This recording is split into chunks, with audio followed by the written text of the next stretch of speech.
ভারপ্রাপ্ত ব্যবস্থাপনা পরিচালক কিন্তু নিজেকে ভারমুক্ত রাখতেই বেশি পছন্দ তার। সরকারি চিঠিপত্র, নেমপ্লেট, এমনকি ভিজিটিং কার্ড কোথাও ভারপ্রাপ্ত কথাটি উল্লেখ করেননি। এটা সরকারি চাকুরি বিধির সুস্পষ্ট লঙ্ঘন। শুধু কি তাই, মাহমুদ হাসান পল্লী দারিদ্র বিমোচন ফাউন্ডেশন PDBF এর ভারপ্রাপ্ত ব্যবস্থাপনা পরিচালক যুগ্ম সচিব হয়ে গাড়ি কিনেছেন সচিব মর্যাদার বরাদ্দকৃত বাজেটে। নিয়োগ দিয়েছেন ১৫০০-এরও বেশি কর্মচারী। দর্শক, বিস্তারিত সুশান্ত সিনহার অনুসন্ধানে।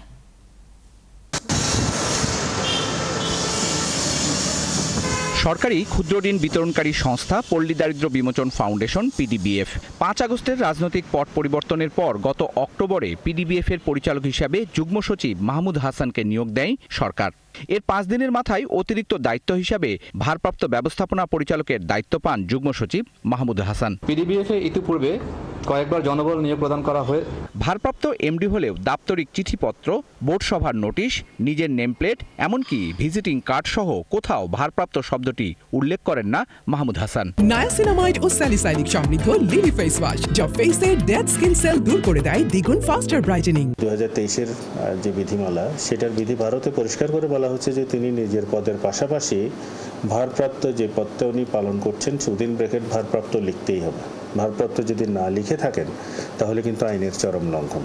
আর এই অ্যাপারেন্ট যে মিসম্যানেজমেন্টগুলো দেখছি, এটার পরিপ্রেক্ষিতে তো ওনাকে অসদাচরণের জন্য ডিসিপ্লিনারি হওয়া উচিত ছিল এতদিন।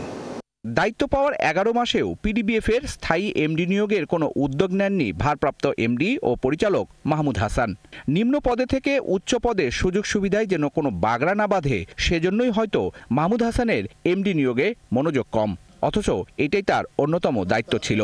সেই কাজ না করে উল্টা কোটি কোটি টাকা খরচ করে ১৬০০-র বেশি জনবল নিয়োগ দিয়েছেন ভারপ্রাপ্ত এই এমডি। এতে বোঝা যাচ্ছে সেটা হচ্ছে উনি এই পদের এখন যে ভারপ্রাপ্ত হিসেবে যে পদে আছেন, সেই পদে থেকে এমডি নিয়োগ না দিয়েই আসলে ওই এমডির সমস্ত সুযোগ সুবিধাগুলো ভোগ করতে চান, সেটার ইন্ডিকেটর তো খুবই সুস্পষ্ট। কাহিনী এখানেই শেষ নয়। মাহমুদ হাসান যুগ্ম সচিব অর্থাৎ ৩য় গ্রেডের কর্মকর্তা। তারপরও সরকারি সচিবদের জন্য বরাদ্দকৃত ১,৭০,০০,০০০ টাকা খরচ করে বিলাসী গাড়ি কিনেছেন। PDBF এর এমডির জন্য 2টি গাড়ি বর্তমানে চলছে, তারপরও কেন নতুন গাড়ি কিনতে হলো এত টাকা দিয়ে, সেই প্রশ্নের নেই উত্তর। অভিযোগ আছে, গাড়ি কেনার নামে কমিশনের জন্য PDBF এ আরও 2টি গাড়ি কিনেছেন ১,৩০,০০,০০০ টাকায়। মজার ব্যাপার, এই যুগ্ম সচিবের গাড়িতে জাতীয় পতাকা টানিয়ে রাখা হয়েছে। গাড়ি কেনা, অন্য যে ক্রয় প্রক্রিয়া হচ্ছে এবং পাশাপাশি যে নিয়োগ প্রক্রিয়া হচ্ছে, এত বিশাল সংখ্যক জনবলের নিয়োগ দেওয়া হচ্ছে এমন একটা পরিস্থিতি যেখানে প্রতিষ্ঠানের এমডি নেই, সেই অবস্থায় এই পুরো বিষয়টাই তো প্রশ্নবিদ্ধ। এটা তিনি করতে পারেন না। PDBF এ চলছে আর্থিক টানাপোড়েন। এরই মধ্যে ভবন রেজিস্ট্রেশনের নামে বাড়তি ১,২০,০০,০০০ টাকা বোর্ড থেকে অনুমোদনও করিয়ে নিয়েছেন মাহমুদ হাসান। অফিসের ফার্নিচার বদলে ফেলতেও খরচ করেছেন লাখ লাখ টাকা। তার ক্ষমতার উৎসতা তো দৃশ্যত হচ্ছে যে মন্ত্রণালয়ের কোনো বিশেষ মহল যারা এই সুবিধাটা তাকে দিচ্ছেন, বিনিময়ে তারা নিজেরাও কোনো সুবিধা পাচ্ছেন কিনা সেই বিষয়টাও খতিয়ে দেখা দরকার। শুধু কেনাকাটা ও নিয়োগ নিয়ে ব্যস্ত নয়, আদালতকেও বৃদ্ধাঙ্গুলি দেখিয়েছেন ভারপ্রাপ্ত এই এমডি। নম্বর জালিয়াতি সহ অবৈধভাবে পদোন্নতি পাওয়া PDBF এর যুগ্ম পরিচালক শাহিদুর রহমান খানকে আদালতের নিষেধাজ্ঞা সত্ত্বেও দিয়েছেন পদোন্নতি।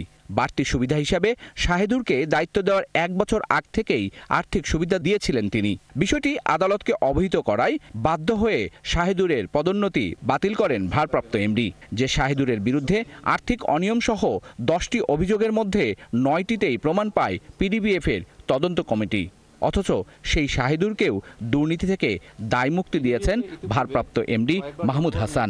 এরকম স্বেচ্ছাচারিতার দৃষ্টান্ত যদি এই সরকারের উদ্যোগে স্থাপিত হয়, তাহলে বৈষম্যবিরোধী আন্দোলনের মূল চেতনা থেকে সরকার সরে গেছে, এটি বলতে বাধ্য হচ্ছে আমরা। ভারপ্রাপ্ত এমডি হয়ে পরিচালনা পর্ষদে থাকা সুফলভোগী 4 নারী সদস্যকে পদত্যাগ করতে বাধ্য করেন মাহমুদ হাসান। সচিবের হস্তক্ষেপে তারা নির্ধারিত সময় পর্যন্ত বোর্ড সদস্য থাকলেও পরবর্তীতে আর কোনো বোর্ড মিটিংয়ে অংশ নিতে দেওয়া হয়নি এই 4 নারী সদস্যকে।